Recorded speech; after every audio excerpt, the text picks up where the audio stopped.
Hello. Hello everyone, and welcome back to the Grace S. Tony Chronicles. So yesterday, was yesterday? I think, yeah, it was yesterday. We got assigned a new mission. So we have to defend a Japanese man who's accused of stabbing a woman in the street. And we have to find out how they knew it was him. And apparently we ought to thank Sherlock Holmes for that. So I guess we're gonna pay him a visit.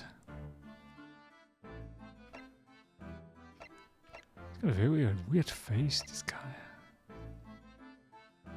Very hairy face. Doesn't look very Japanese.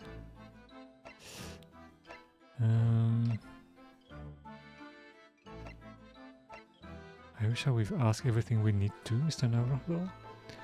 Well, I know this is like the old days, this game, but the Phoenix Wright series, well, the Ace Attorney series, they never really,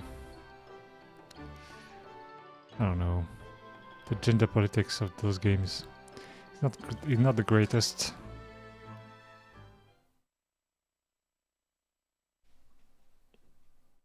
Oh. What's the Japanese delegation doing here? Oh, Inspector Gregson. This isn't on a tourist trail, as I'm fairly sure you're well aware. Oh yes, of course. We're here to investigate. This man, so much contempt for us. Oh, so you've been to the holding cell then? What do you make of the criminal? Oh, he's not a criminal as you put it, Inspector. He's a suspect. We'll see about that. You Japanese like to stick together, I suppose. Well, do what you will. It doesn't bother me. The bloke's in court tomorrow, whatever happens. The verdict's a foregone conclusion. Oh, the stone-cold air of rejection. Take heart. London at this time of the year is full of stone-cold air. That makes it worse somehow. What do you have to say, Scotland Yard? Tell me about Scotland Yard, Inspector. What? Ever since I read about it in The Adventure of Sherlock Holmes, I've been fascinated by the place. Oh, the Yard is the most sophisticated policing organization you'll find anywhere in the world, ma'am. Oh, and you know, I've always dreamt of wearing a real Bobby's helmet. It does make them look the part, seeing that policeman here there with his helmet on. You certainly get the sense that he's a man who will take no nonsense in his duty of protecting the city. Oh yes, doesn't he look wonderful? Being in London, Bobby is hard going, I can tell you. Oh, really? First thing in the morning, you know what he does? Goes round and rouses all the labourers on his beat so they can get off to work. What? He wakes people up? Yep. Raps on their windows with a long pole. Did myself, going back a bit. I had no idea. But the Bobby works for the people of the town. It's just another one of his duties. After that, he starts tirelessly patrolling the streets all day long. He has to cover 20 miles a day. That's the regulation distance. I can't really imagine how far that is, but it sounds like a long way. Oh, let me see. 20 miles? That's approximately the distance from Tokyo to Yokohama. From Tokyo to Yokohama? Okay. On foot? That's definitely taking a step too far. And when it gets dark, of course, he has the important job of lighting all the gas street lamps. What, really? Wow. Oh my. And I suppose in between all those duties, bobbies are expected to investigate cases as well? And chase after criminals trying to evade the law. Well, I'm not sure you could call it in between exactly. More alongside. But yes. They're expected to handle those jobs as well. We do have many keeling over from time to time, I admit. Oh. I'd always dreamt of wearing one of those helmets, as I said. But it's with a heavy heart that I shall have to relinquish that dream to you, Miss Naruhodo-san. Your heavy heart will be my heavy head if I do. About the case. It happened at around 5 in the evening, 2 days ago, just there, on that open bit of pavement. The victim, a young woman, was stabbed with a blade from behind. Oh, is it right that the lady is still unconscious now? You mentioned that she's being treated in hospital. I never said she was a lady. Truth is, unless she comes round pretty smartish, we won't be able to find out much about her at all. Ah? I suppose that means they haven't been able to take a statement from her, of course. Here's a map of the local area I happen to have on me. You can take it if you want. Oh really? Are you sure?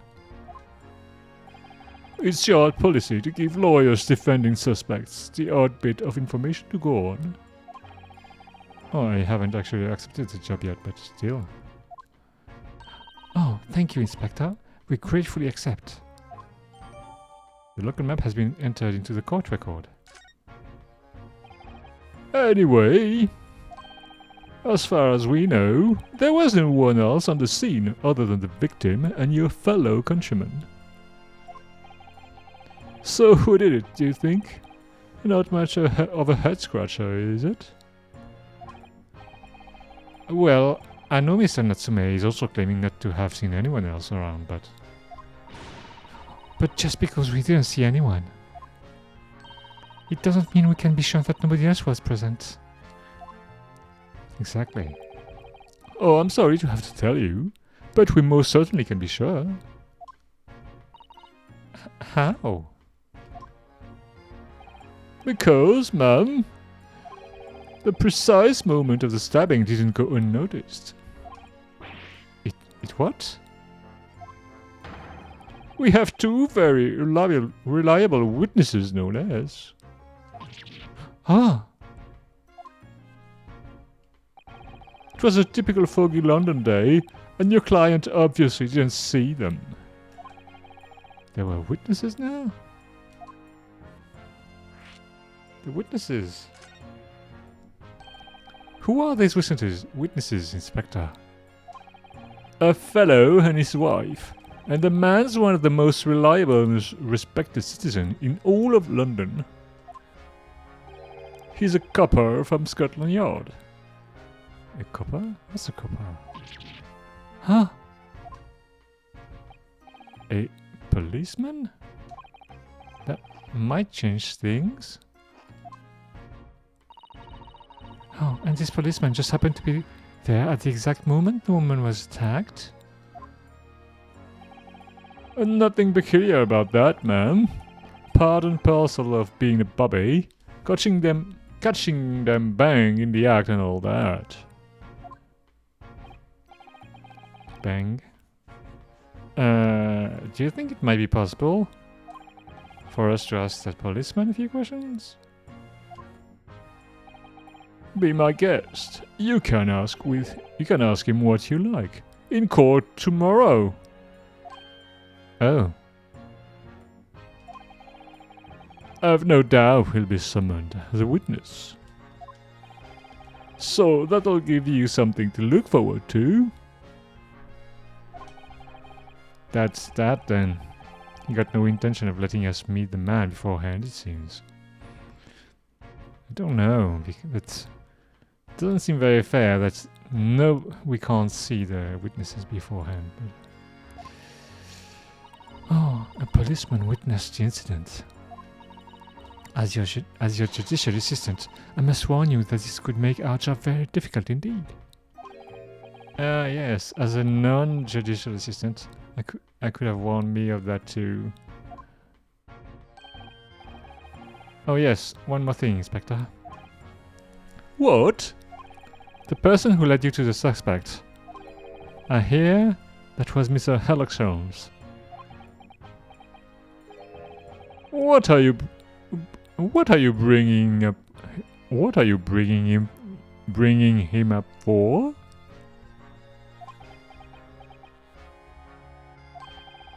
Is it something I said? The color has drained from his cheeks. What's going on? Who did you hear that name from? Oh, well, it was Mr. Nasume who mentioned it. He said that Mr. Scholes was with the police when they entered his lodgings. I'm sure it was the result of one of Mr. Scholes' personal great deductions. Fiddle faddle! Fiddle faddle! Ah! The man's an amateur, and I'm getting sick and tired of him showing his mug everywhere. Oh. I don't know where he gets his information from, but he turns up at the scene of the crime, wanders around spouting incomprehensible rubbish, and before you know it, he claims to have solved the case. Oh yes, he's quite astounding, isn't he? He's a great help to Scotland Yard, though, isn't he? Gibble gobble! Whippersnapper. Ah! Ever seen this before? Oh yes, that's Ren's magazine. Oh, the wonderful publication in which the adventure of Sherlock Holmes appears. Oh yes, well, that wonderful publication, as you put it, sees fit to include several of the Yard's detectives in his stories. And the so-called great detective makes a mockery of all of us. If you ask anyone at the Yard, it's a misadventure to be included in any Sherlock Holmes tale at all. Oh well, I suppose there's an element of that. We work our socks off, every one of us, only to be frumped by the public thanks to that obnoxious detective. The man's as dangerous to us at Scotland Yard as he is to all our criminals. Wait, what? That can't really be true, can it, Inspector? Clearly, the great detective and the police have a complex relationship.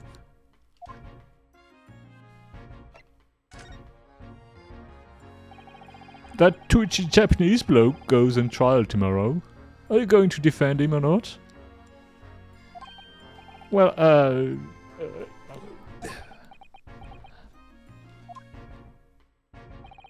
makes no difference to me, but I would just say this. No London liar worth his salt would touch that case with a barge pole. A barge pole? Because the prosecution is being handled by the Reaper of Bailey, you mean? There's no way to save the man now. It's a waste of time trying. It is all a bit strange, though. Sorry? The Reaper! He hasn't appeared in court once for a good few years now. Oh yes, we did hear something to that effect. And the only people he usually bothers with are the real scum. The master criminals. The violent ones. Master criminals? The violent ones? That's right. He handpicks his victims. Only deals with those guaranteed to go to the gallows for their sins. But Mr. Natsume wouldn't hang for what he's... Mr. Natsume wouldn't hang for what he's accused of, surely? That's just my point, Sunshine. Yes, the young woman was stabbed, but it didn't kill her. Couldn't even say the intent was there. So this isn't the sort of case I'd be expecting the Reaper to want to sink his teeth into, for want of a better phrase. Oh well, it's not exactly a minor infraction, is it? No, there's got to be more to it. Some reason he's taking an interest. Really? What sort of reason, Inspector? Oh, you think I can tell what's going on inside the head of that Lord of Darkness? You'll have to ask him yourself at tomorrow's trial. Are we really going to have to face the Reaper again? The Lord of Darkness, as you put it?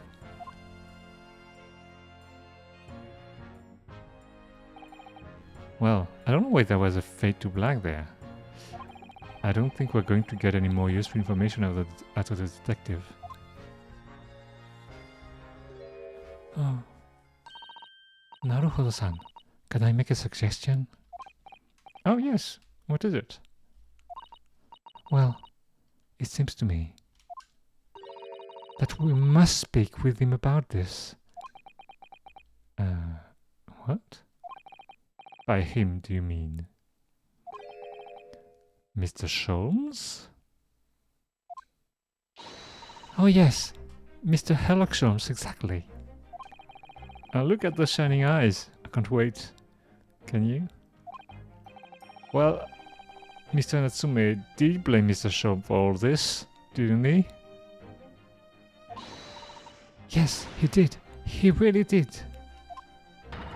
Which makes him an involved party in the case. Are you just going to ignore that? I hope not. I assure you, it's not simply my selfish desire to meet with Mr. Sholmes again. The trouble is, we have no idea of the man's address, even. Oh, it's Baker Street. Oh, okay. How do you know that? Oh, it's in the stories, of course. 221B, Baker Street. The most famous address in the world. Oh, I see. Well, there's nothing stopping us from going, I suppose. We'd better try to find our way there before Sato-san gets any more excited and unpredictable. Unpredictable, well, let's not go too far, she's never that unpredictable. Hooray!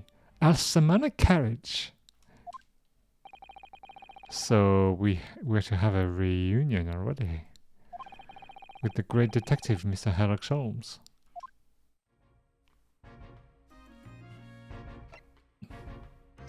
Okay, well, we have to move then. A new location has been added. Can we really visit, do you think? Oh, pinch me. I'm sure I must be dreaming. Okay, let's go.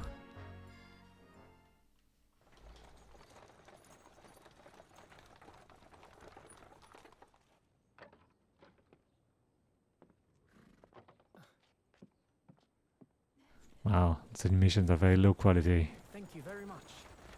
It's just up there overlooking the street. Good day. Good day. Thanks again.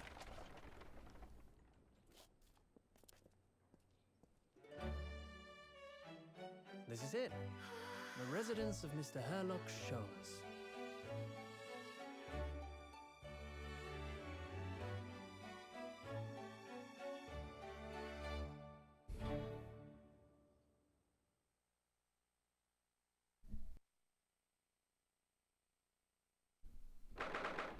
19th of February, 12:53 p.m. Sholmes Street. So, this is where the great detective makes his living. I like the fireplace.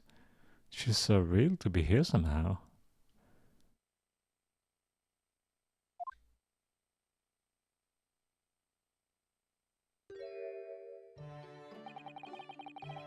Is it as described in the story, Sato-san?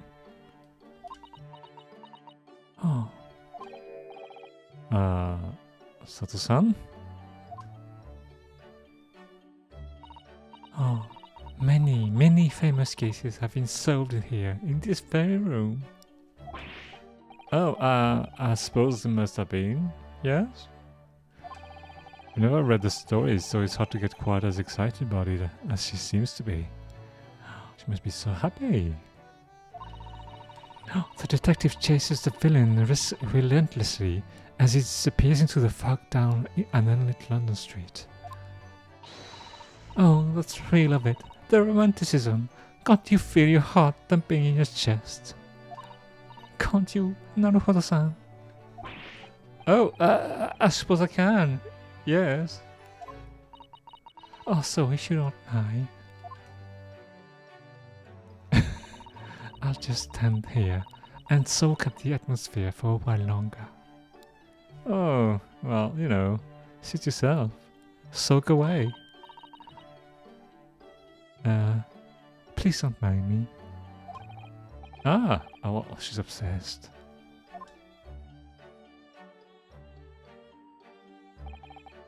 Well,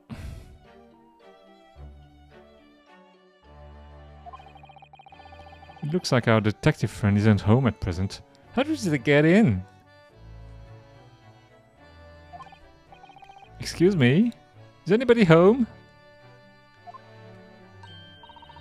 Oh, do we have a visitor? Her? Hello? Oh, is there been a case of Mr. Schultz? Hello? Wait a minute. I know you. Aren't you? Oh, how rude of me. I'll go and make some tea at once. Wait, what? I'm sure it's the same girl. It is. Sato-san, did you see the girl who was just here? Oh yes. Isn't it truly extraordinary? To think that the King of Bohemia came to this very room to ask Mr. Schultz to take on his case. The King of where? King Wilhelm Gottschalk Sigismund von Ormstein. Gottschalk. Of course. Okay. Wilhelm Gottschalk Sigismund von Ormstein. Okay. Sorry, I'm drawing a blank. Forget the adventure of Sherlock Holmes for a moment and look over there. Oh, that is rude. And I have freshly baked cake as well. Oh, it's you. I knew it. Sato-san recognizes her too.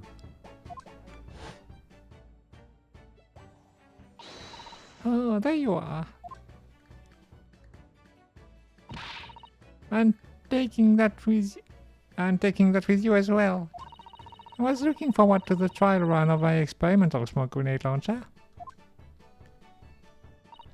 Oh, good day to you. I'm, well, the inventor, I suppose, of that machine. Why, it's the girl who turned up at the end of Mr. McGildy's trial in the defendant's chamber. I've never met a lawyer from the Far East before. Poor you, having to get straight to work when you've only just arrived in London. Oh, yes, it was, challenging. Oh, well, try this tea. It's my special blend, you know. Oh, thank you. Is tea supposed to look that color? Oh my, What a fragrant yet mellow flavor. Hooray, it's a winner! A trial blending different leaves designed to alleviate fatigue, you see? You must be exhausted after your long voyage here, and you have another ticklish trial tomorrow. Oh, and you're to defend a Japanese man. I do wish you lots and lots of luck. Oh, did Mr. Sholmes tell you about us, by any chance? Oh, you know Hurley, do you? Hurley? Mr. Sholmes, do you, Sony?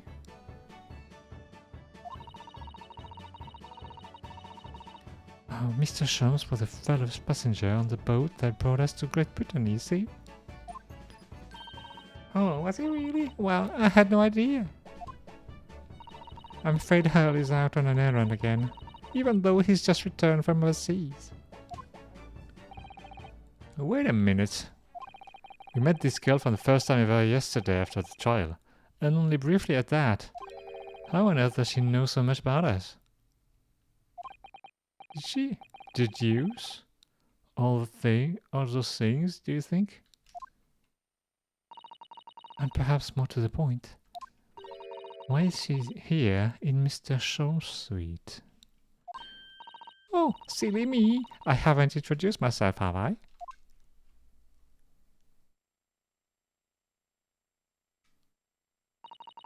It's a great pleasure to meet you both. My name is Iris Wilson. Oh, to meet Wilson, a girl, and a young one at that. I live here together with Holly. Ah, Iris, is it? What a lovely name. Wait, what's... No, it's John Watson. Okay.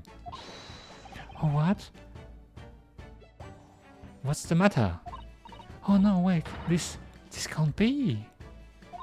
Did you say that your name is Wilson? What's the matter with Soto-san? Why is she so flustered all of a sudden? Oh yes, that's right. And what are your names? Oh, I'm Ryunosuke Naruhodo, a lawyer from Japan. Oh, sorry. I'm Naruhodo-san, Mr. Naruhodo's judicial assistant, Susato Mikotoba. It's wonderful to meet you. Oh, lovely. Susie and Bruno. Got it. What? Runo? Susie? And Runo? Ryunosuke? There's more to this girl that meets the eye. I have so many questions for her. I don't know where to start. Oh yes, and so do I.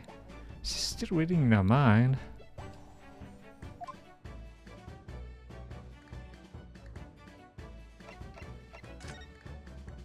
Iris. Okay. It was you that we ran into yesterday, wasn't it? Wasn't it? At the Old Bailey? Oh yes, that's right. You were ever so helpful. Thank you so much. Oh, no, not at all. I'm so sorry we couldn't have been more welcoming. Oh, sorry. Although at the time, we did have a rather large gun pointed at us.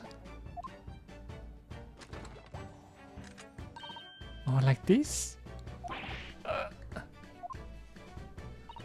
Ah, thinking back now. You left with Miss Lestrade in tow, didn't you? I think they inverted the Lestrade name because it's supposed to be the policeman's name. Oh yeah. Oh yes, that awkward witness, Gina Lestrade. Oh, Jeannie. Yes, she's a professional pickpocket. Oh, so we found out. Oh, it was very naughty of her to pinch my invention like that. Are you referring to that trial-disrupting gun-like contraption? Oh, exactly. So I followed her, you see, to get it back. Perhaps I should think about fitting a self-destruct mechanism in my inventions. Oh, this girl is dangerous. Well, anyway, I brought Jenny back here after that, so she could apologize to my trusty technician. Sorry, your technician? Hurley, of course, silly. Hurley? Oh yes, hello Sholmes. We live here together. I had no idea that the great detective had such an interesting young daughter. Daughter? Oh, not likely. What? I wouldn't call him Hurley if he was my father, would I? Well then. What is your relationship with Mr. Sholmes? Well, I expect you found out that lodging of any kind in London are very expensive. So the solution is to share the cost with a partner, a roommate. Your roommates? Well, I hope you don't mind me asking, Ives, but how old are you? Oh, 10 at last this year. Well, what of your mother and father? Oh no, they're not around. Oh, I see. I wonder what the story is there.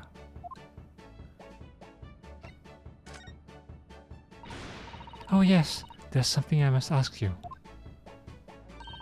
Of course, go ahead, Susie. I am a very great fan of the adventures of Sherlock Holmes and... Oh, you have a copy of Ren's magazine.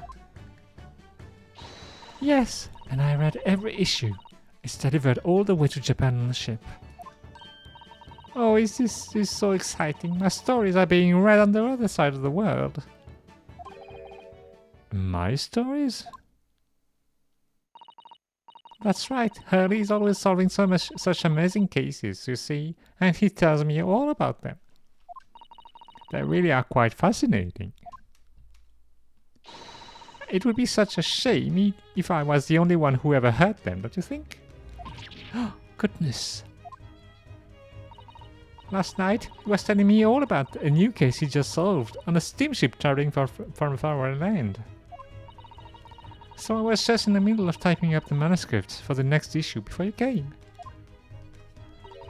So you are the author. Yes, I'll let you in on a secret if you like. I'm going to call this later adventure The Speckled Band. The Speckled Band? That's certainly very, very familiar. Of course, I always change one or two details in the stories here and there. This time, I had the idea of making a venomous snake be the cause of all the trouble. Oh, that was Mr. Show's first thought as well, actually. Yes, and of course I know that a snake might not be a credible fit for the facts of the case exactly, but... It's a story! Some poetic license is justified to make it more thrilling, I think, don't you? So, do you mean to say... Are there stories about Mr. Sholmes that are published in Rand's magazine? All written by me? Yes, on my wonderful and very modern typewriter. But all the story I've ever read are written by a doctor of medicine, Dr. John H. Wilson. So the sound's getting more and more worked up. Ah yes, that's me. I mean, my name really is Wilson. But what about the doctor of medicine part? That's all true too. I'm a doctor of medicine. No, at 10 years old? At 10 years old? Well, that's quite incredible. But Dr. Wilson is an English gentleman. Yes. I did alter the setting slightly for the stories to be more compelling. Oh. Well, it sounds a little strange, doesn't it? great detective with a 10-year-old girl in tow. Hmm. I suppose it does, yes. Oh, poor Suzanne. She looks like her whole world has just fallen apart. Your detections just now. About before. Oh, yes, yes. What's in your mind, Bruno? Do tell me. How did you know that I was a lawyer? And we just arrived in London, I mean. Oh, yes. Oh, and that we have a different trial tomorrow. How did you know all of that? Oh, that's what you mean. Please, tell us how you did it. Explain every detail. Of course, I'd be delighted, although there's really no mystery. Now, let's begin. Oh, goggles on. Iris Wilson is proud to present her logic and reasoning spectacular. Wait, what? First of all, I knew already that you were a lawyer, Bruno. After all, I met you yesterday at the Old Bailey in the defendant's antechamber. But you also said we'd only just arrived in London. How did you know that? I observed a passport and travel ticket protruding from your breast pocket. Oh. So I was reasonably confident that you must have only just arrived in the country. And on top of that, you accepted a case against that particular prosecutor, telling me you were unaware of London's court affairs. Oh, the Ripper of the Bailey. Oh, I walked right into that one, didn't I? Oh, then I noticed a red ink stamp on the back of Susie's hand. You were given that when you visited the local prison to meet us with the suspect, weren't you? Earlier today. They use those stamps to keep a close eye on coming and going, as you see. Oh, I didn't realize. And the red stamp is only used for people visiting foreign inmates. So that told me that even though you had only yesterday concluded the trial of Magnus McGibbet, the two of you had already had a cause to visit a foreign inmate at a local prison. However, neither of you was wearing a particularly sad expression on your face. So I concluded that the prisoner was unlikely to be a friend or a relative. That led me to believe that you must have accepted a new case. I see. But how could you have known that the trial was tomorrow? Well, having barely been home a few hours yesterday, Hurley solved yet another case. It obviously amused him. He told me that he'd caught a Japanese man who was bowling and trembling. A Japanese man? Well, clearly that must have been Mr. Natsume. Now, Runo has a fancy Japanese sword. And I think your outfit is called a kimono, isn't it, Susie? Well, anyway, it was clear to me that you both come from Japan yourselves. So I put two and two together and decided you must be defending the Japanese man Hurley caught. And there was only one conclusion those facts could lead to me to. You both came here to ask Hurley about the case. Oh damn, she's good. There's a note on the mantelpiece that says the man's trial will be tomorrow. Hurley's always stabbing his note with a knife, you know. He's silly. And that's all there was to it, really. Nothing very, special. Well, thank you for listening. I'm Iris Wilson, and that was one of my great deductions.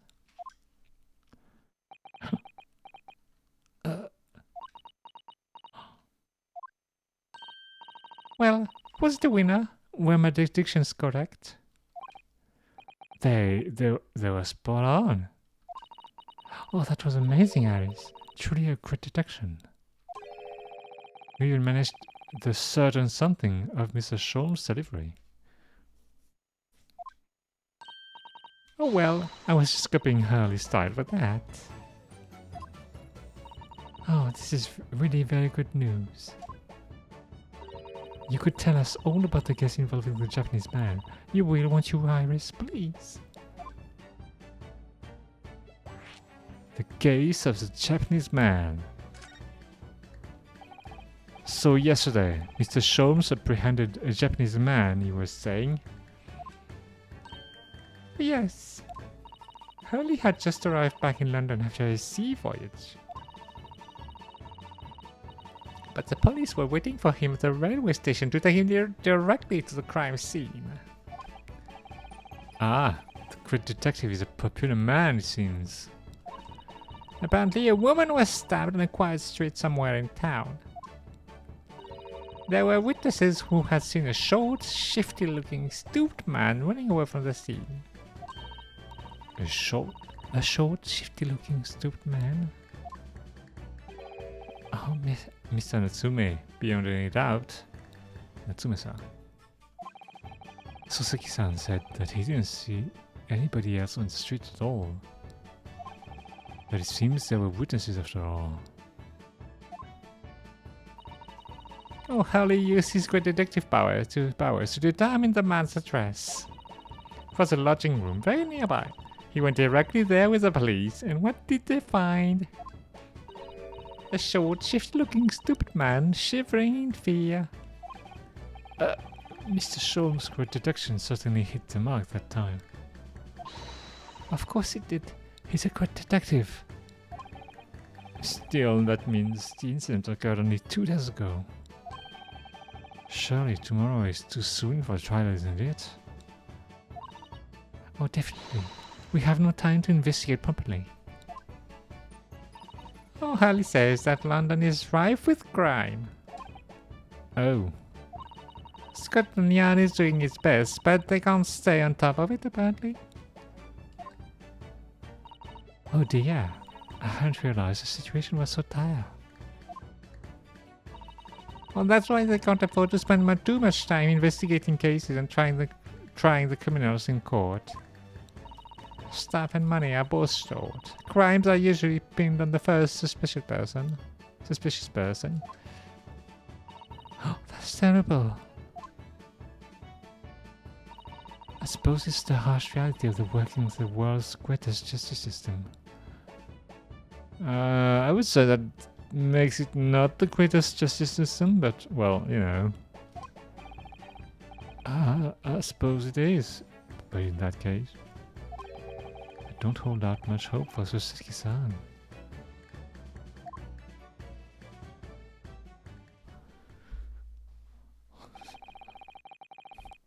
Thank you for answering so many of our questions, Iris. This has been very informative. Oh, you're most welcome. I have had so much fun. Do you happen to know where Mr. Sholmes is at the moment?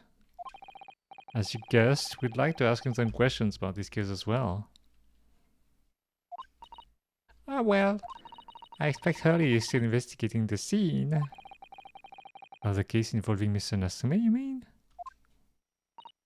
Yes, Mr. Natsume. Hurley said he was going to be to the man's lodging. If you leave now, we'll probably catch him there. Iris, do you know where the lodgings are? Well, I imagine the police are still investigating the scene of the crime themselves, aren't they? Did you happen to come across a detective by the name of Gregson when you were there? Ah, yes, we know Inspector Gregson. Ah, goody, in that case. Give Grexy this from me, would you? If you do that, I'm sure he'll tell you what you want to know. Oh, what is this? A 5-shilling piece and a postcard, it seems. Iris postcard has been entered into the court record. It reads, tell the gentleman in black whatever he wants to know. I trust that won't be a problem. What? Oh gosh, this will make the inspector help us with it. Well, thank you, Iris. We'll give it a try. Are we? Is this a bribe? It's kind of weird.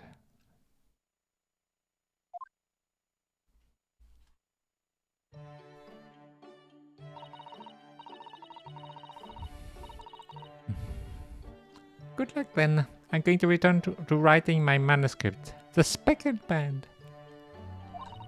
And I'll be making more special blends of tea, so come back again soon. Oh, we'd be delighted. Thank you so much, Iris.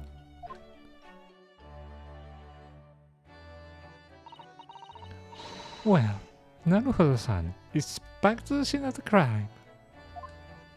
Alright. So, somewhat dubious that they would exert any influence of the men of Scotland Yard at all.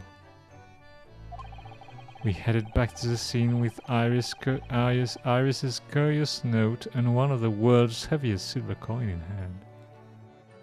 A silver coin?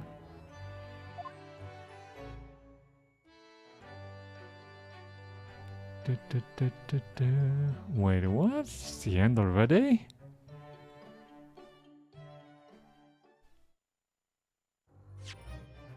Yes, we're gonna say that. Okay. 19th of February, 2:38 p.m. Briar Road.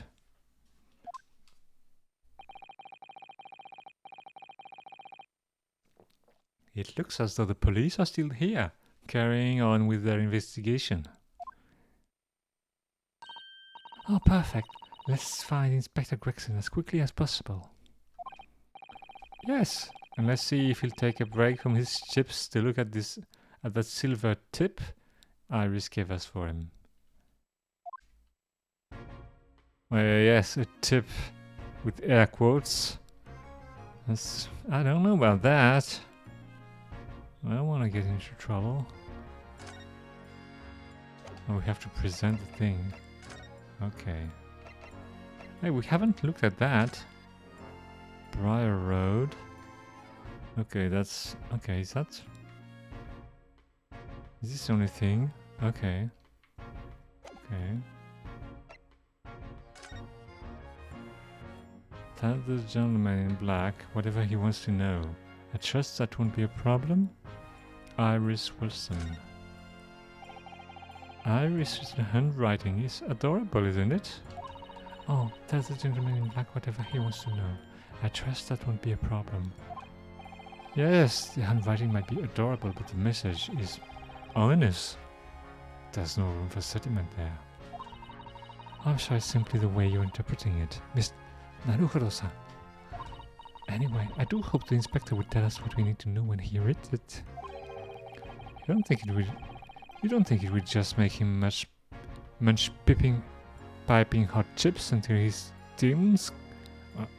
You don't think it would just make him munch piping hot chips until steam comes out of his ears, do you? Oh well, that wouldn't be an entirely terrible outcome.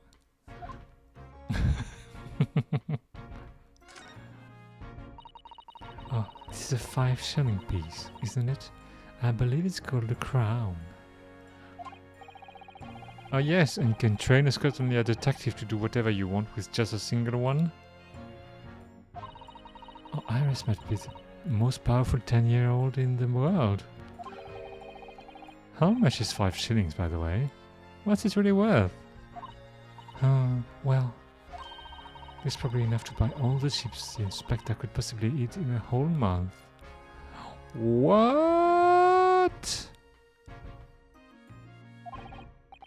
That's greasy.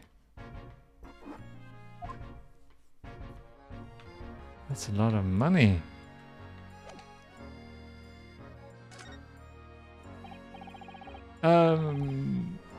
Inspector Gregson, do you have a moment? Oh, I'm sorry to say I don't. I'm a very busy man. Much too busy to talk to a pair of foreign gadabouts. That's for sure. Oh, we have these for you. A present from Miss Iris Wilson. What? For me? From her ladyship? Her ladyship? Give that here at once. Come on, hand it over. That's for me. Don't wait for me to give it to you, will you?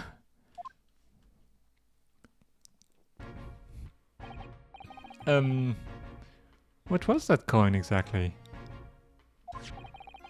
It's a silver crown, obviously, but it's a lot more than that.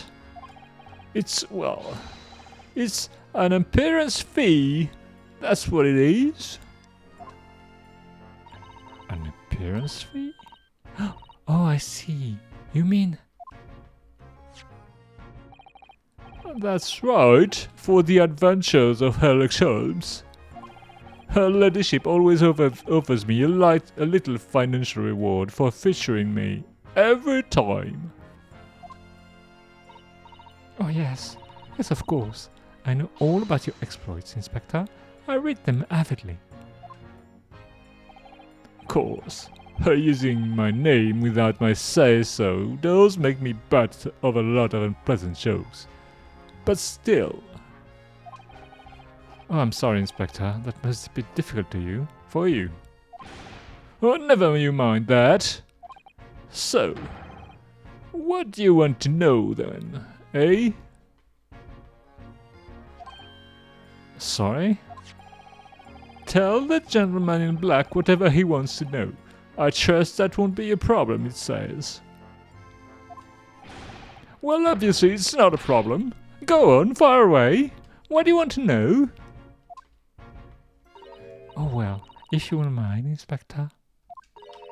We'd very much like to know the address of Mr. Natsume's lodgings. Ah, the little knife-wielding mustached Japanese fellow. He lives in a right old hovel. He's just over there. Look. Oh, that house. On the first floor of that house on the corner where that wreck of a bicycle propped up.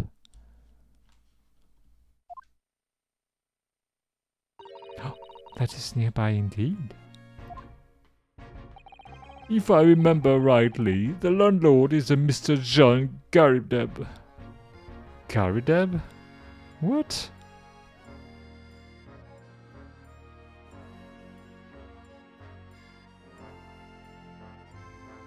It's a weird name. Right, well... If you see her again, you make sure you give her ladyship my regards, do you hear? I mean it. You tell her that Gregson sends his very best wishes. Don't worry, Inspector. We will. Goodbye for now, then. And long live her ladyship. Alright. Oh well, at least tell us what we wanted to know before he left. Yes.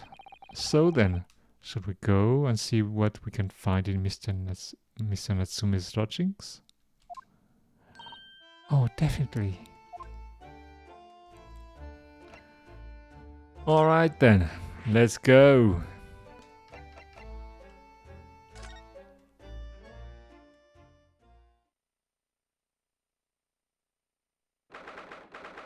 What? He's got a cannon? What? 19th of February, Mr. Natsume's lodgings. And a cannon with an apron on it? It's weird. What? Oh, may I help you? Yes, would this be the residence of Mr. John Garrideb? Indeed it would, sir. And who may I Say is calling. Oh, my name is Yunosuke Naruhodo.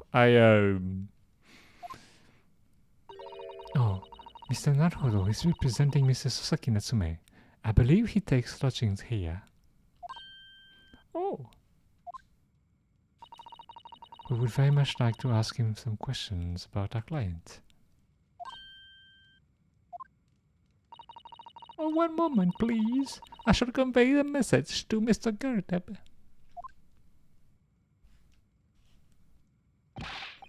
Did you see that, Sato-san? That was a real-life English maid. Oh, I know. As I understand it, anyone of standing in English society employs a number of household staff.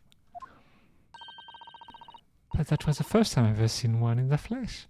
Oh, this day keeps getting better. Oh, it certainly feels like we've really arrived now, doesn't it? Oh, we need only to meet a butler and the experience will be complete. Well, I'm not sure if I'd go that far, but I understand the sentiment. Thank you for waiting. Mr. Guide, I will see you now. This way.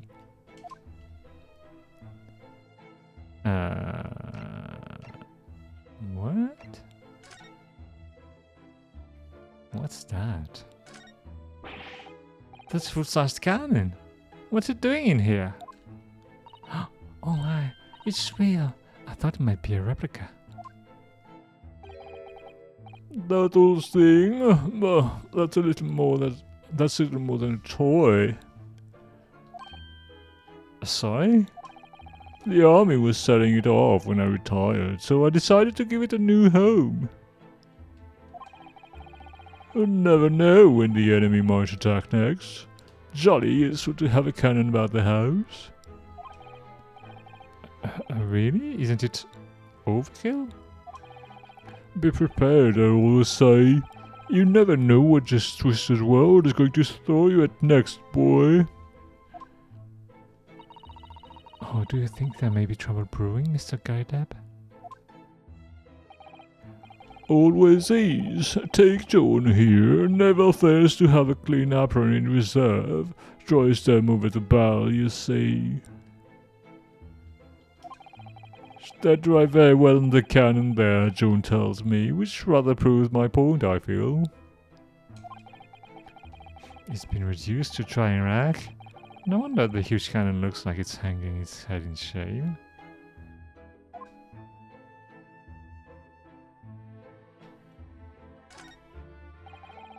That uniforms look fairly ancient, doesn't it? Oh, it's clearly been well looked after though. That old thing? No, not much better than rags, really.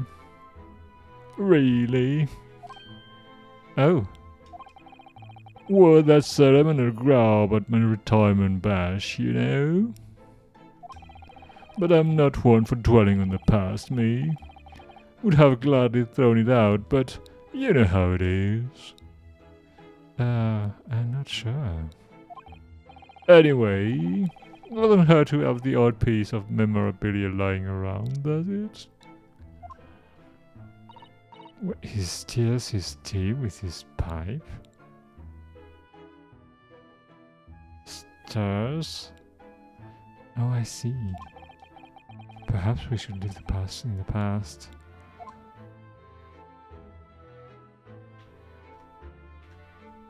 It's a portrait of him. Oh, that looks like a Medal of Honor, and it's showcased in a very grand banner. Yes, it's displayed with some pride, I would say, although it bothers me that it's not straight. What? That old thing? Sorry? I should be glad to see the back of it, but the general would turn in his grave if I disposed of it. The wall's the best place for it. I keeps the bally things out of my way. The bally thing out of my way. So it's just been polished to shine by accident, I suppose? Oh, there appears to be an inscription on the medal itself. Look. Let me see. It says, for distinguished participation. Sounds like the kind of honors even I could be in line for. Well, one doesn't like to blow one's own trumpet, but I was given that for my time in the army. Can't measure an officer by the number of medals to his name, of course. Common knowledge in military circles.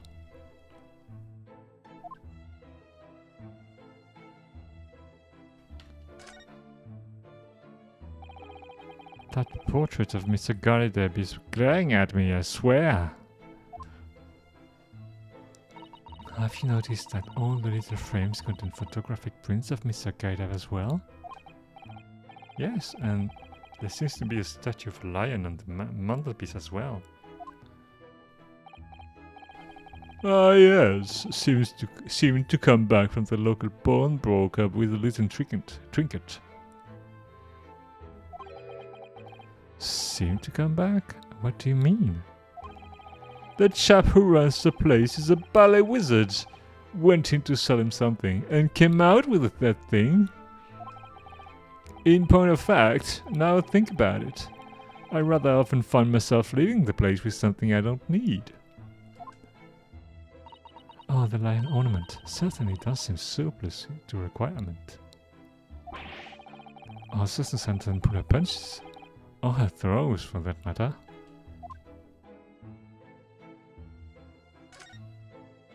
There's something on the ground.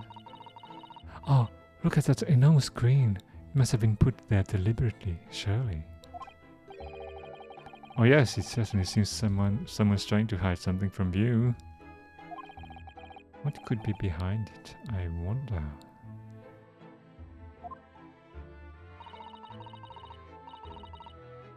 I'm going to have a very quick look. Just a little peek. I was wondering if the scene was actually 3D, but I think it is.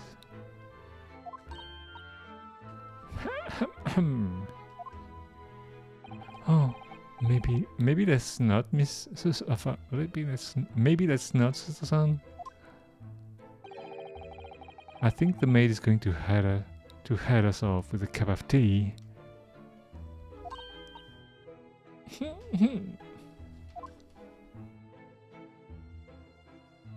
So what's that? We can't look at it. It's a candle. Look at it. It's just a candle. Alright. What's that? Wait, what? Look at this crockery in display here. It's rather unusual, isn't it? Oh my, a genuine London dresser. Isn't it delightful? Genuine. Although the shell seems to be broken, and the crockery is... Oh dear, it is in pieces. It really is. The word cracked wouldn't do that chinaware justice. Ah, I wonder. Perhaps the can was fired at it. Yes, probably something like that. But let's not delve too deeply here.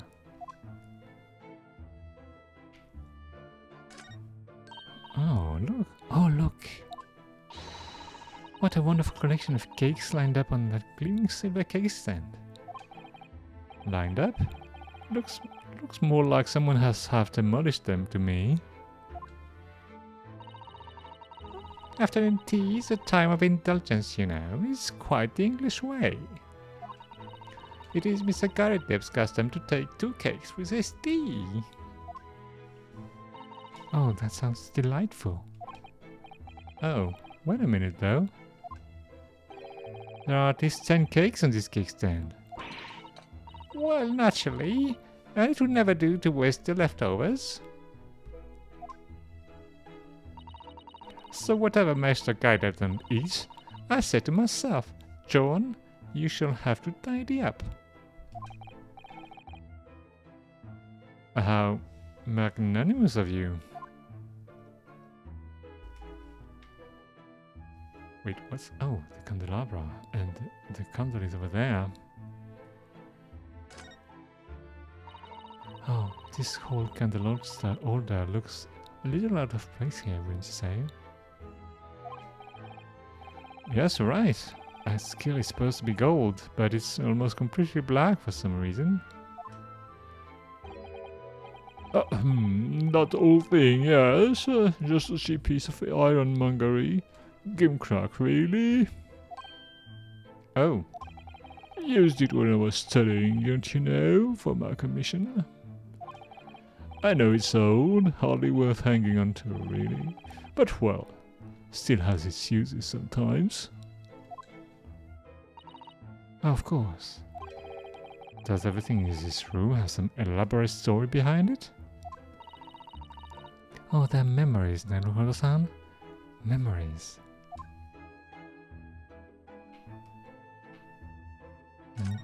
That candle on the floor, I find it annoying. Are those mortar shells? They're enormous. Mortar. Huh, I hadn't noticed. What are they doing here? On the chimney, nonetheless. Ah, those old things. Those old things. Couple of little rounds I accidentally fired into the barracks during training, you know? Became a bit of colorful regiment folklore, that incident. You mean you deliberately hunted out the spent shells? Well, I wouldn't say deliberately exactly. They're only scrap iron after all, usually thrown out away, I believe. But you never know when things might come in useful, do you? Useful for what exactly? Yes, well. Joan here did manage to knock one of the bolted things in my foot the other day while she was testing. Oh no. Hadn't shed a tear since 1869 before then, you know. Oh, maybe reconsider throwing them away?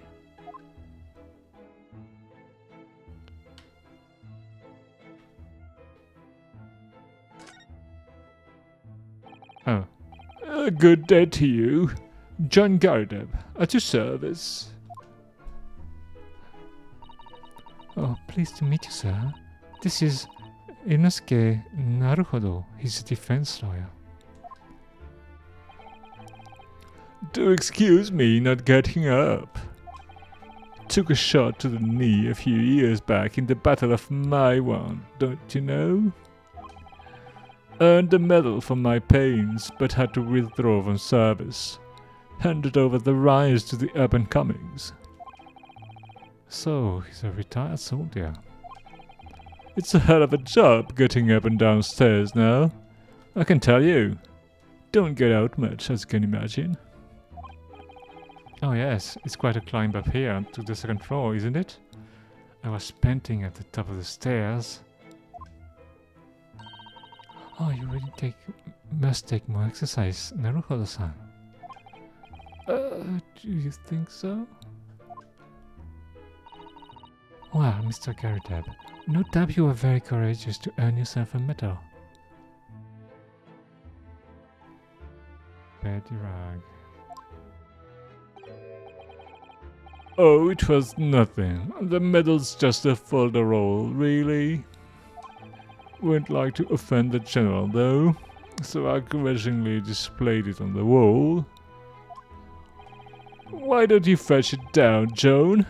Let these good people see it properly. Joan, fetch the... Ah! Dash it, old woman! Be careful! Oh, dearie me, I do beg your pardon, sir. You jolly nearly took the skin off my hands. Oh, I shall be more careful, sir. I'm pretty sure she did that purposefully. On purpose. So anyway, there you have it. I'm living the quiet life now. Oh yes, I see. Now then, I hear you want to know about the chap lodgings downstairs, is that right? Oh yes, we would be very grateful if you could answer some questions for us. Only too pleased, naturally, especially if it helps to keep the peace here in Blighty. I think the culprit must be one of them too. Because Holmes wouldn't be wrong. And, well, yeah, that would explain the confusion. We forged an alliance with the Empire of Japan recently, as I'm sure you're aware. So this case is very much in the public eye, as it were. Oh, is it? Even had some famous detective looking around, you know? In this old house, would you believe? Oh yes, Mr. Hallockshops. Could have been. I didn't catch the chap's name. Not really my cup of tea. All that detective business. Oh, but you have a copy of Ren's magazine here, so... Hey, no, anyway, the chap's investigating the foreigner's room as we speak. So... Oh, so he's in Soseki-san's room. Soseki-san's room. It's a balling nuisance. Is what it is. The whole neighborhood's switching in curtains now. I don't like all this fuss. It's totally unsettling. But Mr. Natsume... then. Mr. Gaideb, please do tell us. Ah yes, the Japanese chap. Only been lodging here for a week. Oh, just 1 week? So you moved in very recently then? I have 2 lodgers most of the time. One on the ground floor and one just below us. The first floor became available a week ago. Dash it, old Joan, do be careful. Oh my goodness, I'm terribly sorry, sir. What's she doing? If you want to know my opinion, I thought he was shady sort of thought from the moment I set eyes on him. Oh, why? He seemed to have a most nervous disposition, always shaking and looking over his shoulder. The man's had shady written across his sweat-soaked brow, if you ask me. I said to myself, Joan, that man is trouble. Sooner or later he's going to do something untoward. And I'm rarely wrong about anything. Oh, we won't be calling this maid as a witness, that's for sure. Oh, was there anything else that struck you as suspicious about the man at all? Oh yes, indeed there was. And she's trying to tell us. The shady lodger. Had you noticed anything else about your lodger, Mr. Natsume? Oh my word, yes. The man was shadier than an orchard. What? Could you elaborate? Oh well, takes the man's room. Absolutely stuffed full of books it is. More than anyone could ever read. And he never such as passes the time of a day with another living soul. I haven't seen a single visitor call. He just trots off to that old bookshop every single day and comes back at 5 to light the gas fire. And the funny little man is up long past the time everyone else in the house has gone to bed too. Oh, I see. The gentleman on the ground floor goes to bed at around 9 each night. but I've never known that Japanese fellow to retire any earlier than 2 in the morning. Ah, well, how does she know? Does she go to bed that late?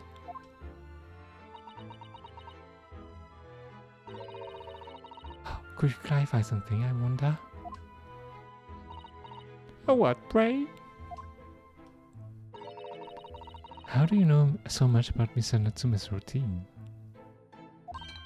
Oh! I had understood that neither of the lodgers lived on this floor of the house. Is that correct? That's right. They're both below us, on the first floor and street level. Oh, then, how is it that you know so much about the lives of your lodgers? The precise time that they come back in the evening, for example. Even the times they go to bed.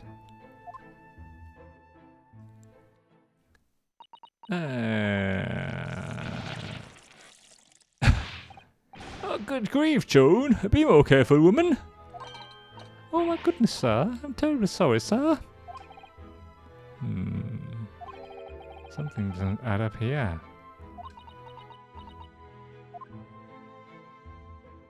The incident 2 days ago. It seems that the incident took place at around 5 in the evening.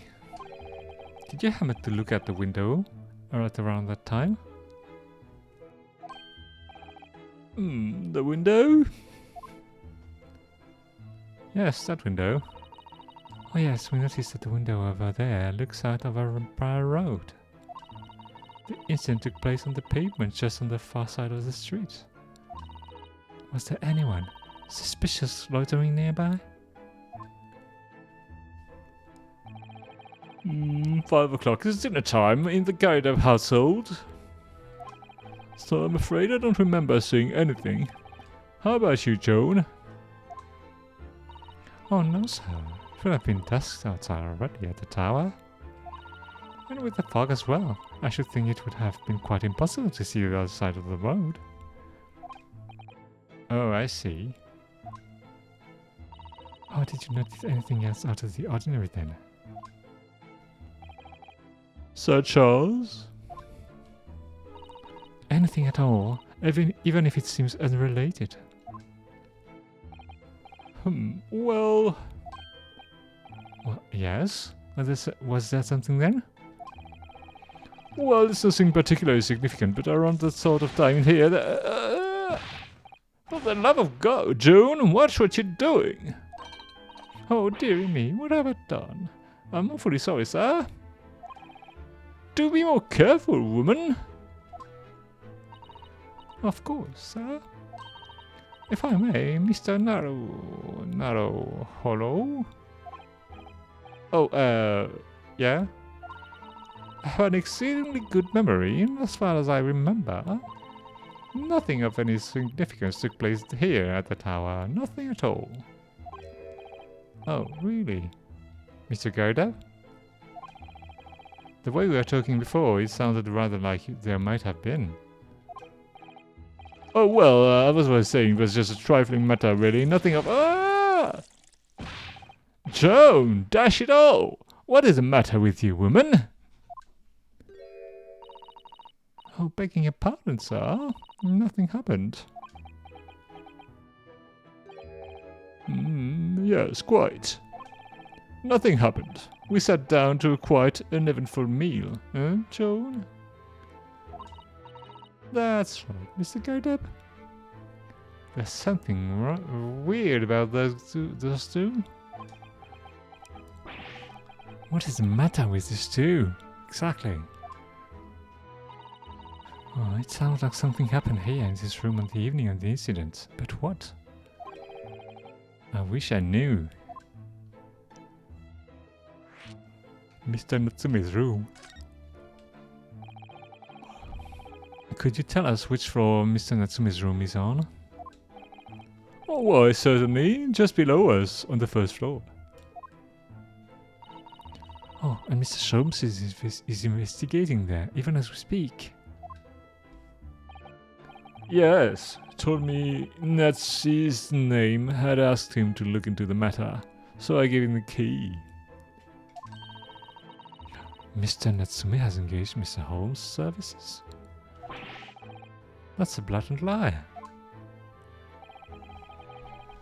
Would it be alright if we also had a look around? In Mr. Natsume's room, I mean? Don't see why not. It's just down one flight of stairs.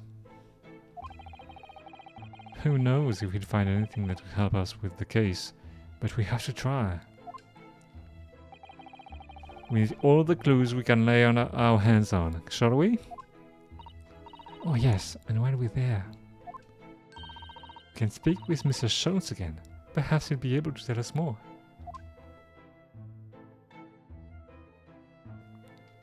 Oh, those two are very suspicious. I don't like that. I notice you have a pile of book here, Mr. Garidab. Do you enjoy reading? Ever experienced a London winter, boy? The nights are long. No better way to pass the time than in front of the fire. It's a jolly good book. Oh, there's a copy of Friends magazine here, I see. No doubt Mr. Garidab enjoys the adventures of Sherlock Holmes too. The great detective has a great many followers, it would seem. The great detective, yeah. Is there anything we missed? I don't think.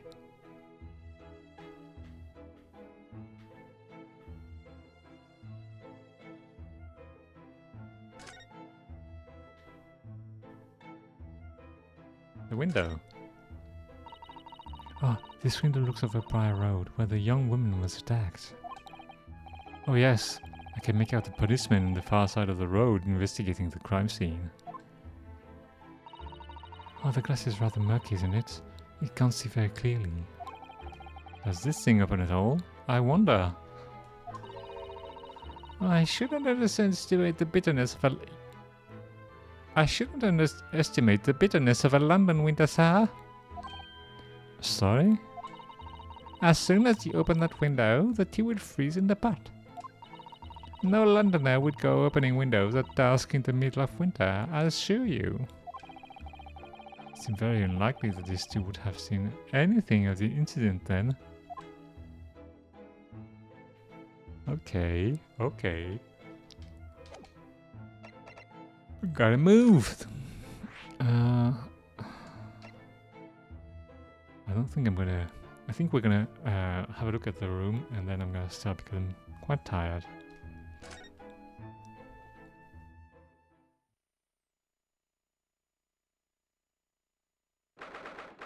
"19th of February, Mr. Natsume's room." Oh, wait, there's a cat there. What? Just look at this place. Man, it's got books everywhere.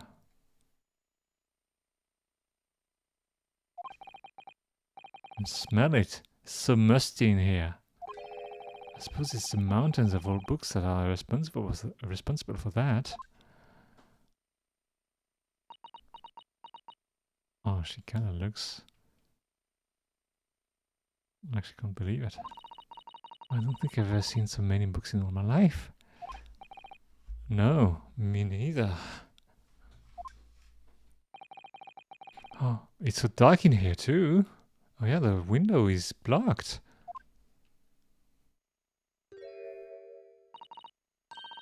Is that the window over there? Well, it was the window, I think, yes. Once upon a time. But for some reason it's been closed up with bricks and mortar. So this is where Mr. Natsume lives. Oh, by the way, I haven't spotted Mr. Sholmes anywhere, have you? No, that's true, but according to what Mr. Garidab told us, the great detective should be around here somewhere investigating. Okay, we have to examine everything. Look at this kitty cat. Meow. What? Where'd he go? Oh my, what an adorable little cat. Perhaps weeks looking after all the books while his master is away. Oh, I don't know about that. He disappeared into that pile of books as quickly as Flash. It was a tricolor Mickey, wasn't it? Do they even have that sort of cat here in Great Britain? Oh, perhaps Mr. Natsume brought the little creature with him from Japan. That's made me feel homesick now. Already? We've only been in the country for 2 days. Yeah, but they must have been out of the country for quite a few weeks already. Oh, that desk seems to be wedged into a crevice between the mountains of books on either side. I suppose Mr. Natsume would sit there and read while stroking his cat. But surrounded on all sides by his storing old tomes, surely he dreamt of books every night as well. Oh yes, he must have done Maisonnet. Oh, what's this? It's a receipt from a second-hand bookshop. Your books. Oh yes, Mr. Natsume's name is on it. Look, and the date of purchase. Ah, 2 days ago at 4:45 p.m. Oh, that's the day of the incident. Oh, that's just a short while before he was embroiled in the terrible attack. He must have been on his way back from buying some old books. Oh, the second-hand book receipt has been entered into the court record. Alright. That window, though. Could you even call this a window? Oh, I think so. It was a window at one time, after all. Although, all that remains is a frame around some bricks now. So really, it's just a wall then, isn't it? But why would anyone deliberately brick it up like that? I'm afraid I have no idea. Huh? Perhaps Mr. Natsume painted the brick design on a fit of whimsy. That's alarmingly feasible. Anyway, whatever the reason, the lack of ventilation in here makes the place very oppressive. Oh, it does. I imagine being cooped up in a room like this would be extremely trying.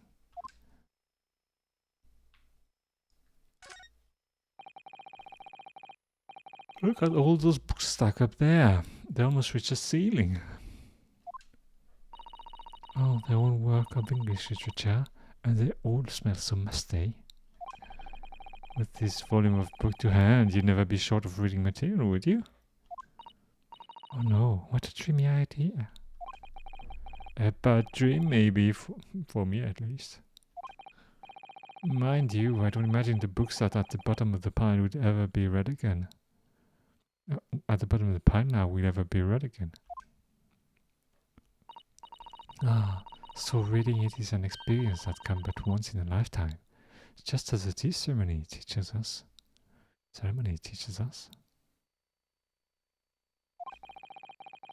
I certainly didn't expect the conversation to turn down the path of tea ceremony philosophy.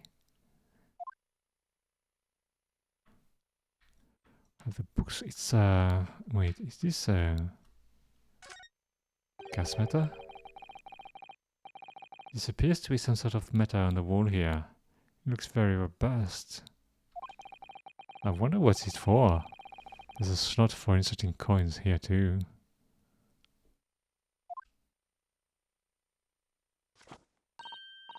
Ah, I believe that is a gas matter, Mr. Naruhodo. Naruhodo-san. A gas matter? When you put coins into? Just like the electricity meters. Oh yes, it seems there is piped gas in this district, which consumers pay by putting coins in the meter. So, if we were to put in coin in the slot, that would be enough gas to use the lights and the gas fire for the whole night. So if you're too poor to have a coin, you'd have to spend the night in the dark and freezing cold? Oh, that's right. As would a rich man who only carried crisp white notes. As would a rich man who only carried crisp white notes. What? Oh, London is a scary place.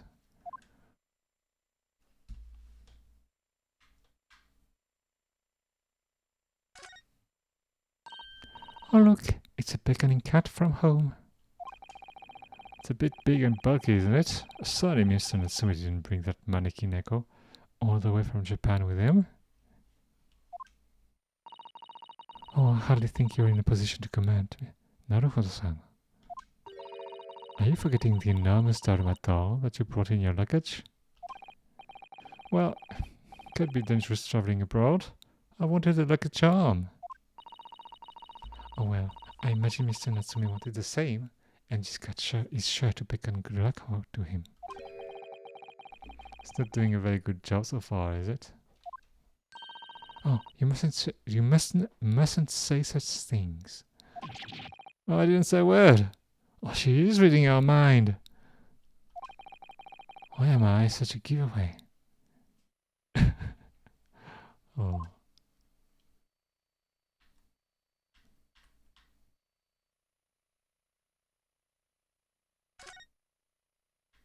There he is. Ah, look, Mr. Naruhodo-san. Aha, there he is. Where did he appear from? He seems to be engrossed in the pages of an old book. Oh, I hope he won't mind if we disturb him. Hello, Mr. Sholmes?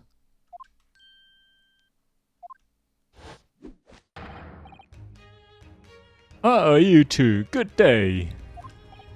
Now, let me see, where was it that we met? Oh, Mr. Sholmes, we're together on the SS Buria. Oh yes, of course, the Buria. And let me see what happened on that voyage. Oh, it was Kazuma Asogi. He died, tragically. But you were a great help to us. Ah, yes, but of course. The case of Mr. Asogi. It was the one with the snake, wasn't it? Well, you seem to remember something of it at least. What an honor to be remembered vaguely by the great Chronicles. This is Mr. Oh, no, my dear madam. Hold your tongue. I pride myself on my superior powers of recollection. Your name is safely recorded in my brain attic. Miss Naruhodo and Mr. Susato. Try the other way around, Mr. Sholmes. Ha ha ha ha ha! I lose the first round.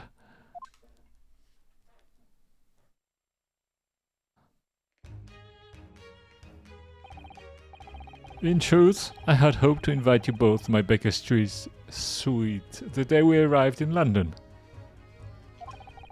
But some Scotland Yardists ambushed me at the railway station and whisked me away to a crime scene. It was an entirely trivial case, of course. I solved the matter in no more than 30 minutes. So they apprehended Sasaki-san in that short of an amount of time? Wait, I need to check something. Sorry. Oh, yeah, I can't. Well, I'll do that later. I'm afraid the pursuance of a new case has disturbed my recollection of my past involvement a little. A little? It is a mistake to think that one's brain attic has elastic walls and can distend to any extent. I do my best to forget useless facts, lest they should elbow out the useful ones. Yes, those are my own words of inimitable wisdom. You know, from an adventure entitled A Study in Scarlet. Oh, please, there's no need to quote yourself. I don't always remember my pearls of wisdom, but fortunately my associate pens them beautifully. Oh, he means Iris, I suppose. Oh, Mr. Sholmes. We have some extremely important questions to ask you about the trivial case you just mentioned.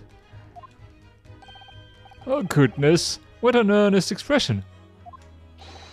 My dear madam, I should be only too pleased, and this murky room is an apt place to discuss the murky case.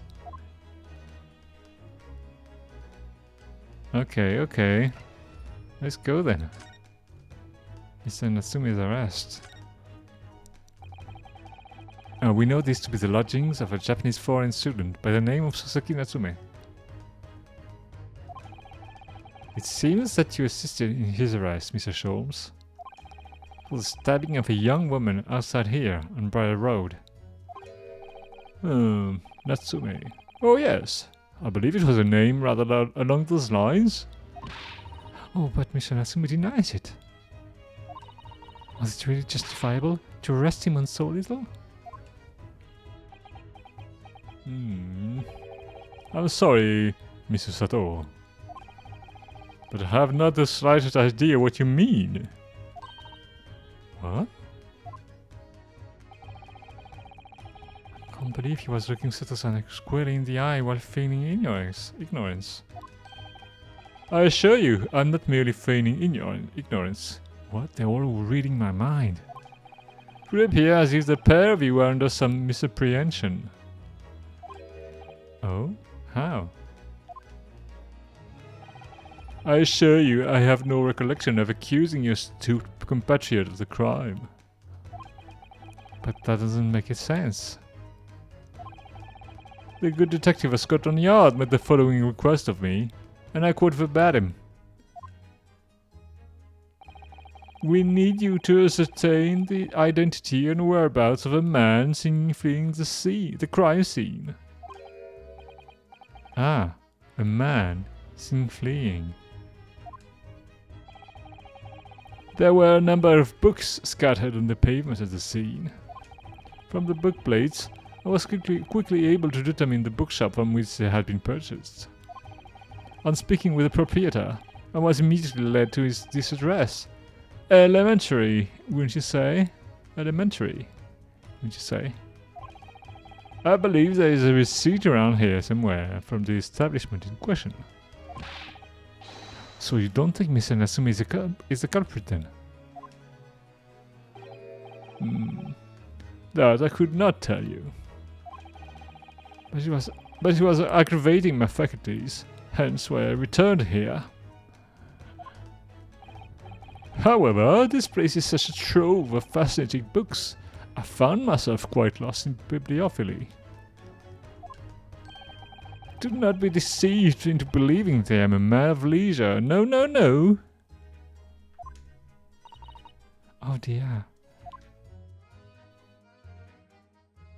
Mr. Gaida, the landlord. What's with this name?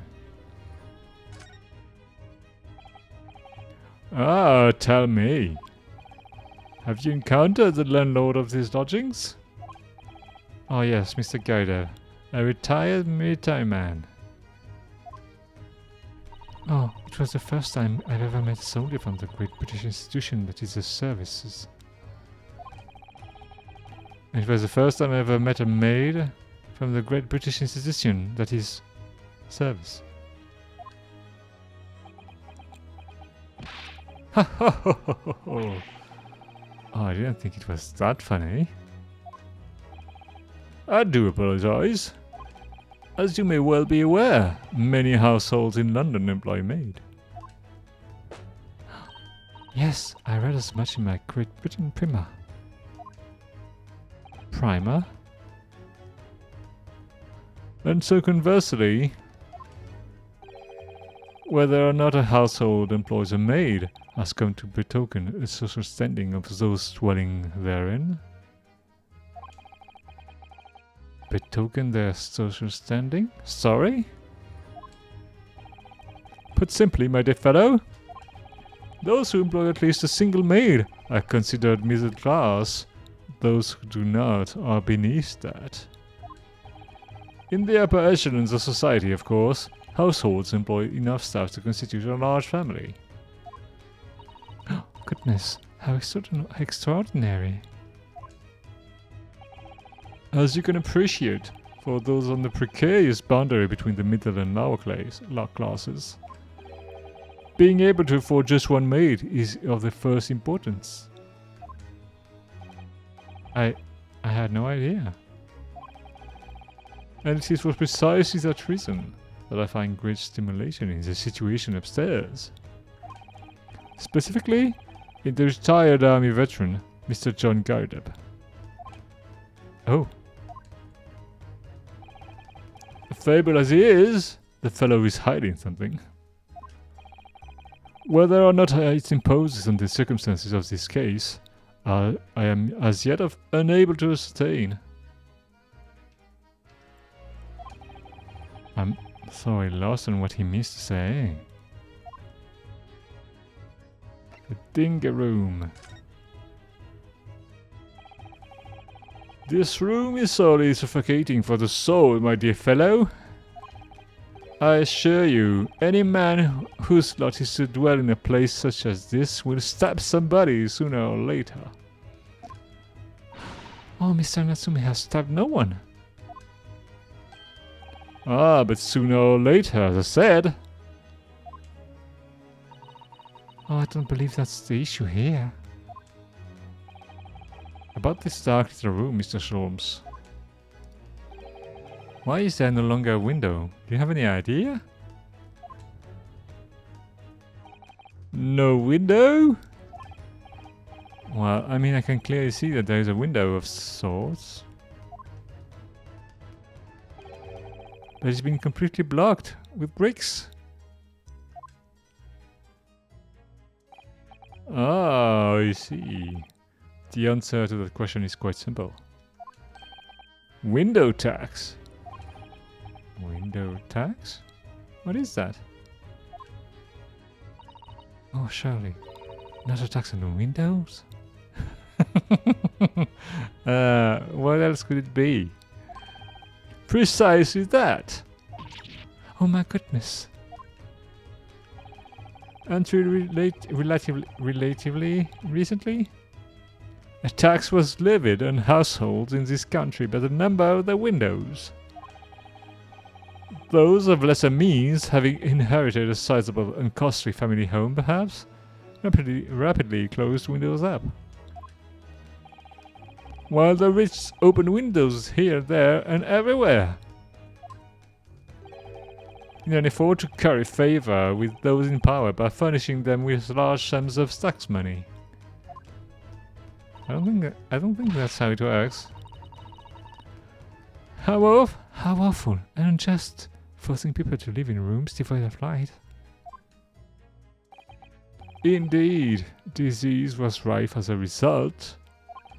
So, some 40 years ago, or thereabout, the window tax was abolished. But its legacy remains, as you can see, in squalid lodgings such as these, for example.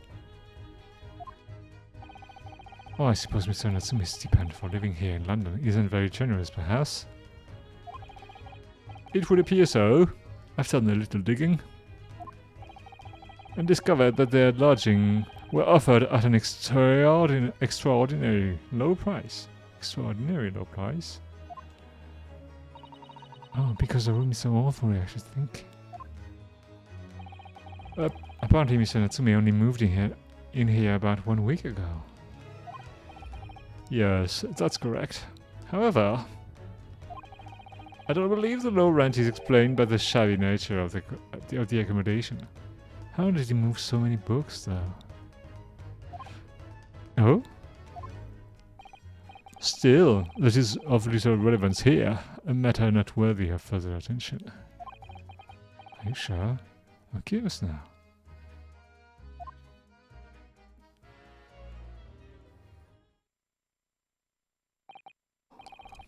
Well, I believe I've told you all I can now. Oh, thank you, Mr. Scholz. Ah, yes, Mr. Naruhodo. Was it not your intention to become a practitioner of law? You remember that, did you? Will you perhaps be offering your services in this very matter, I wonder? To the occupant of this room, Mr. Natsume, was it? I'm not sure. Not sure? On what grounds? Well, I actually defended someone in court here only yesterday. Really? Well then, I congratulate you, sir. An ambition realized. And so promptly, too. Oh, the thing is, it's really made me question things. Am I right to believe in my clients? To trust in their innocence? Yes, trust. Mr. Sholmes. Mr. Natsume didn't do it, did he?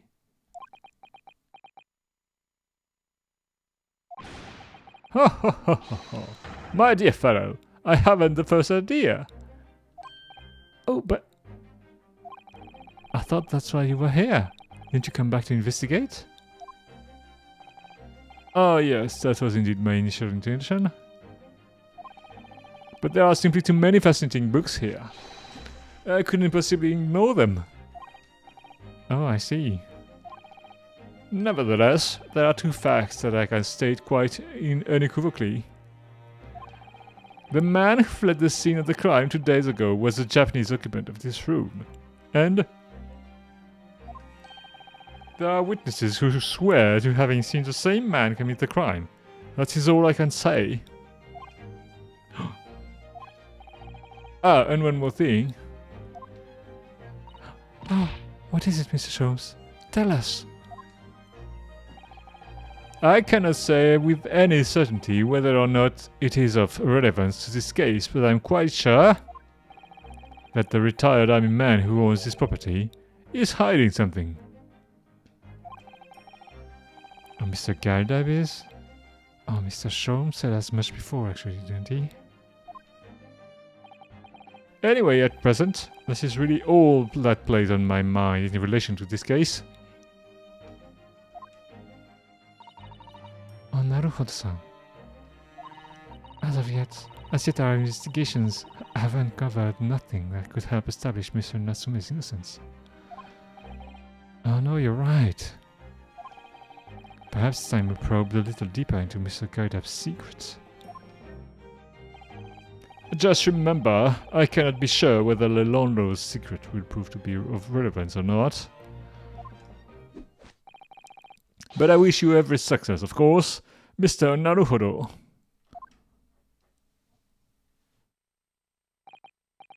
A busy man indeed. He's gone back to his book in the corner of the room. Okay, is there more to examine there? I don't think there is. Can talk to Sholmes a bit more, and that's all. Okay, I think we're gonna stop here for tonight. It's a good time to stop.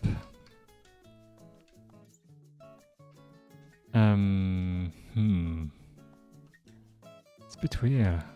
Haven't learned much yet. I'm pretty sure Natsume isn't the culprit here. But it's weird. Don't know anything.